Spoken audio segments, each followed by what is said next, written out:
These 5 beliefs create massive stumbling blocks for spiritual seekers.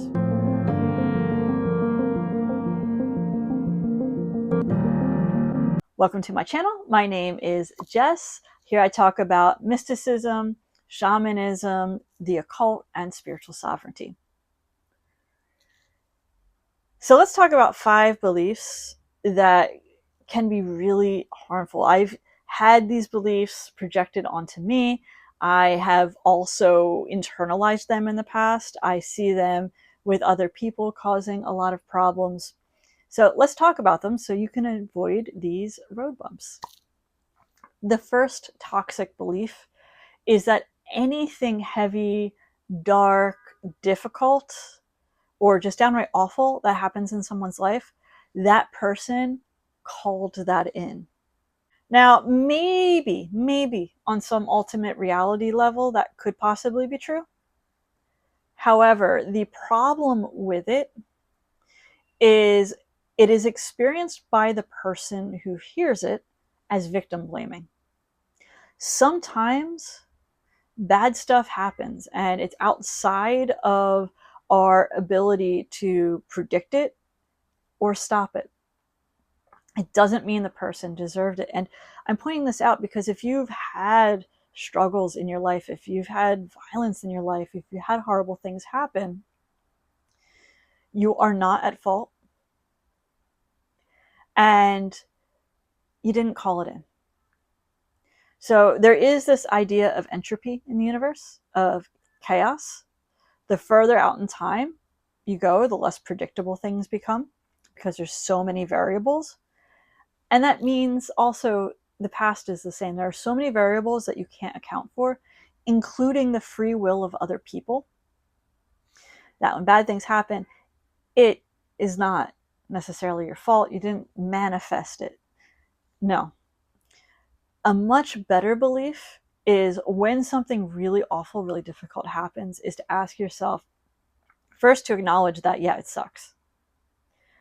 And then ask yourself, can this be used? Can this be transformed for my own benefit? Is there something I can take from this that ultimately further down the road is going to make my life better? If the answer is yes, great, it's going to help in the healing. If the answer is no, and sometimes the answer is absolutely no, and that's the appropriate answer, then also great. Don't take it on, don't take it in, just this thing happened, it's awful, now it's over, and I can move on in my life. This leads into the second belief. And I hear a lot of people, especially who sit in the non-duality side of philosophy, parrot this. And that's when something difficult happens, it's a lesson and you just have to integrate the lesson. Sometimes yes. And sometimes the most harmful piece of advice you can give to someone is to internalize it, to integrate it. Some things that happen in life are not meant to live in our energy field, are not meant to live in our spirit, not meant to live in our psychology. They are completely other. Don't take those things on. It's okay. In fact, it is ideal in some circumstances to set a boundary and say, no, that is not mine. That does not belong to me. In my own experience of some very dark and dangerous things that had been spiritually done to me, the taking on or taking in of that energy to integrate it would have torn me apart. Inside me was the last place it belonged. It belonged out and dissolved. Not everything needs to be integrated. Not everything is a lesson in that kind of way. Everything is a lesson if you look at it as a lesson. And sometimes the lesson is to have a boundary and say, no, not mine. No, thank you. Toxic belief number 3. Acknowledging darkness lowers your vibration. There is this phobia out there, especially among the love and light crowd, sorry guys, that if you acknowledge the existence of dark entities, dark magic, dark spirits, or the fact that dark things happen at the hands of humans, that lowers your frequency, makes you vulnerable. Um, it becomes spiritually toxic. And the problem with that belief is it leads to a lot of people with their head in the sand about what's happening both in the world and in the energy fields around them. Acknowledging darkness doesn't lower your vibration. What does is obsessing over it, living in fear of it, letting it grow and control. Then it lowers vibration. But acknowledging that it exists and doing so from a place of spiritual sovereignty, of not having boundaries blurred, of understanding what's yours and what's not yours, makes you a more rounded spiritual practitioner. The fourth toxic belief is actually a tandem belief. And I would classify these as either spiritual absolutism or complete spiritual relativism. Spiritual absolutism is my path is right. I hold the ultimate truth. Everybody else is wrong, distorted, sinful, whatever title you want to put on people who disagree. This is toxic because it's not true. And we don't see this as overtly in modern spirituality. You'll see it in traditional religion, some traditional religions. But it is still an undercurrent in some spiritual movements. And it usually appears as, well, my lineage is better than everybody else's. My guru, my teacher is better than everybody else's. Yeah, all spiritual paths lead to the top of the mountain, but mine's the best. That feeds ego, that feeds distortion. It misleads people, especially if you have someone who is spiritually seeking and they encounter a teacher who presents themselves as having the ultimate truth and the one way to get there or the best way to get there. What happens to that seeker when that particular best way doesn't work for them? They tend to internalize it as being a personal failure. They are unclean, they're a sinner, they're not worthy, they must have all this bad karma from a past life, they must be manifesting all the things that are stopping them from spiritual progress. It's not true.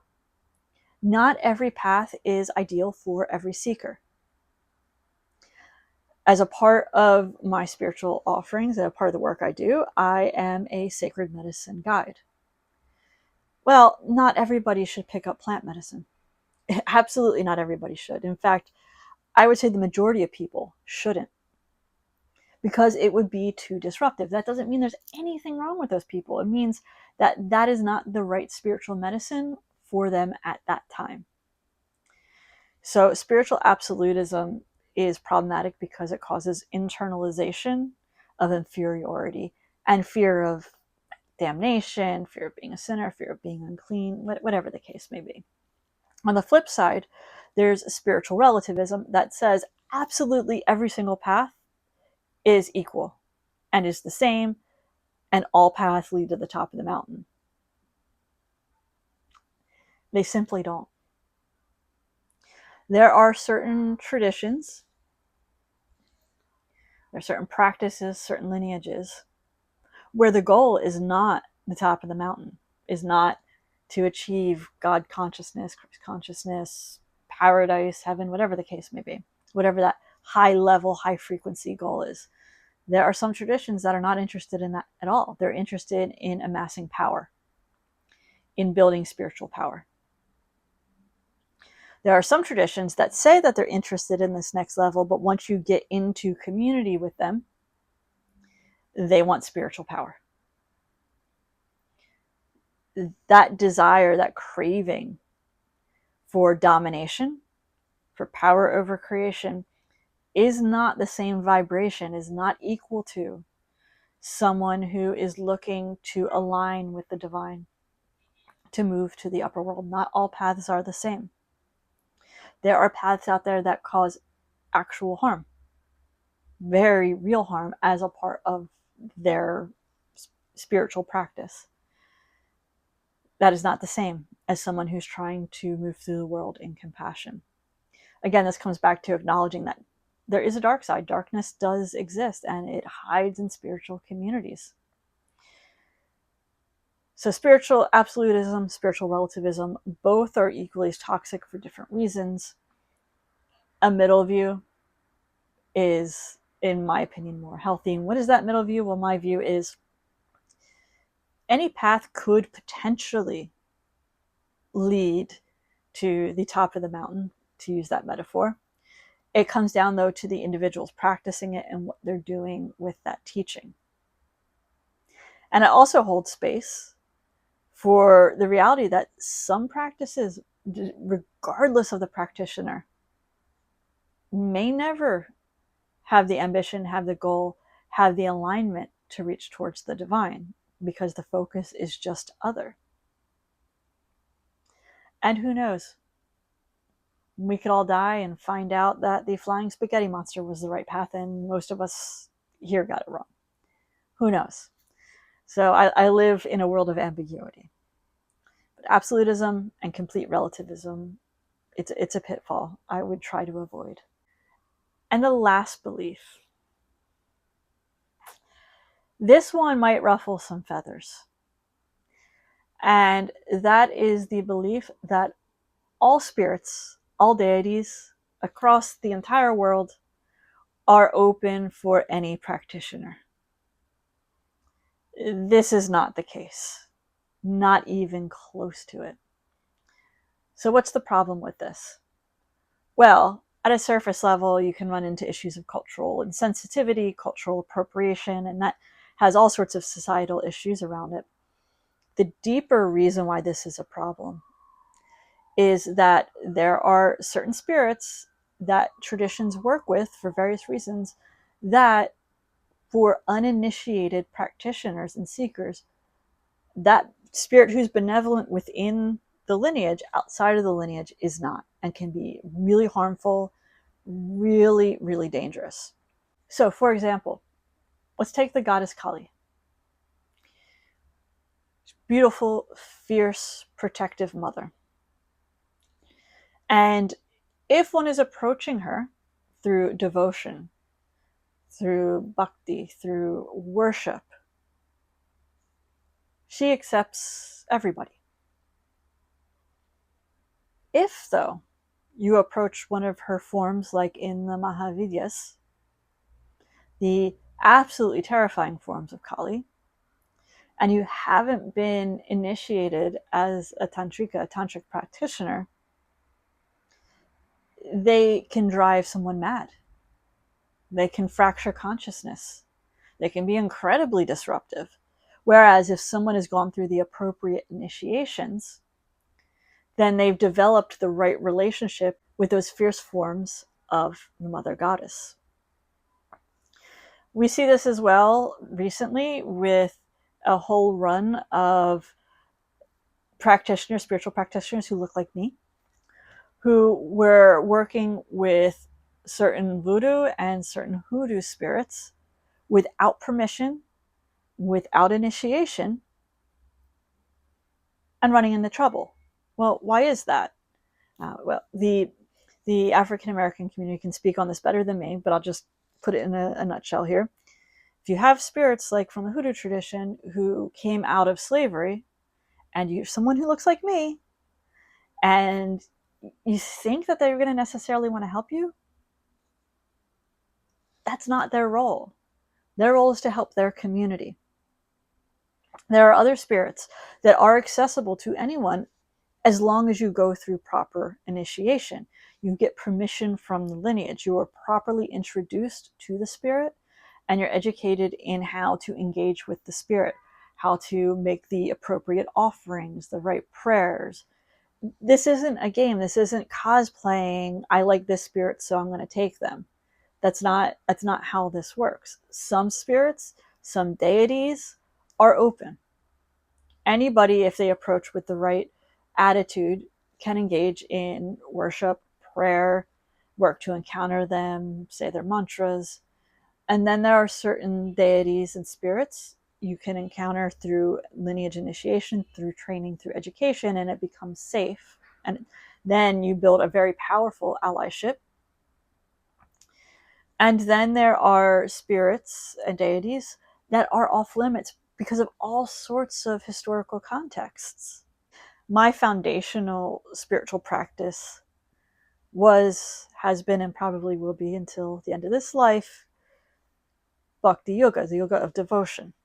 I relate to the divine very easily through the Indic, through the Hindu forms of the gods and goddesses. And I've been a member of a temple for years, and it's been my path, although I wouldn't call myself Hindu at this point. Those deities are open. You can go and have darshan, you can go and make offerings. I am also initiated in the Andean lineage of animism, and we engage with certain nature spirits, certain mountain spirits, and water spirits. And within that initiation, I have a mesa where the spirits that I work with are very potent. They are not deities in the traditional sense. They are a different function within creation. They are kept secret. They're not put on display. And I had to be initiated. I had to be properly introduced to work with those spirits. Then there are other spirits who approach you, the spirits out in nature, the ones who want to befriend you, guides that come and work out of love with you.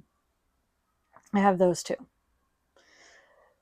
Whenever you engage in spirit practice, do so from a place of respect, of understanding the cultural, historical contexts in which these deities, these spirits function. Understand the rites, the rituals, the customs around those deities, who can do what, when, and respect them. And of course, don't engage in practices that require initiation. Without that initiation, this is for your protection. So how about you? What are some other toxic beliefs floating around the spiritual world that you go, you know what, this is not good, or this is dangerous? Comment below. I'd like to see your guys' lists. That's it for today. For more, like, follow, hit the subscribe button, ding the bell, you know, the social stuff. And as always, be blessed.